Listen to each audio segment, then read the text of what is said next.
Well, meantime, 4 people in Bridgeport were arrested today on election fraud charges in Bridgeport's race for mayor all the way back in 2019. NBC Connecticut political reporter Mike Savino joins us live from Bridgeport with more. You say election fraud, Mike, and I think it gets everybody's attention. What do we know so far?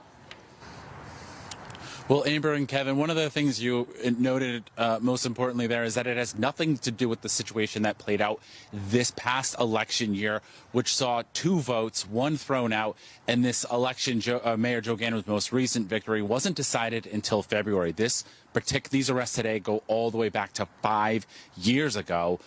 Ganem's previous victory when he defeated State Senator Marilyn Moore. Now, in that particular race, there were also allegations of ballot fraud.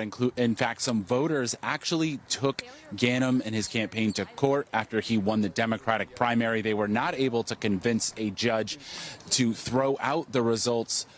But those allegations also caught the attention of election regulators who started their own investigation. That took 4 years before they handed this case over to the chief state's attorney's office, who then picked up the investigation from there. That's how we got to where we are today. Now, these 4 people are all political operatives who worked for either of the campaigns. They include Wanda Geter Pataki, who is currently the vice chairwoman for the Democratic Town Committee here in Bridgeport, and Alfredo Castillo, who currently sits on Bridgeport's City Council.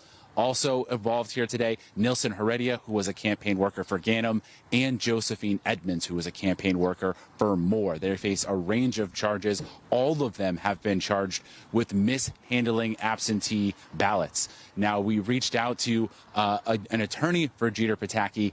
He did not respond to us. She also works for the city. She has been on paid administrative leave since last summer when video caught her allegedly stuffing absentee ballots into a ballot box. We also called a phone number listed on the city council's website for Castillo. A man answered the phone and said it was the wrong number, and he abruptly hung up. Now, Ganem, he issued a statement today saying that any improprieties in elections cannot be tolerated. He wants to see prosecution here. And Governor Len Delmont, he says that he wants to see justice.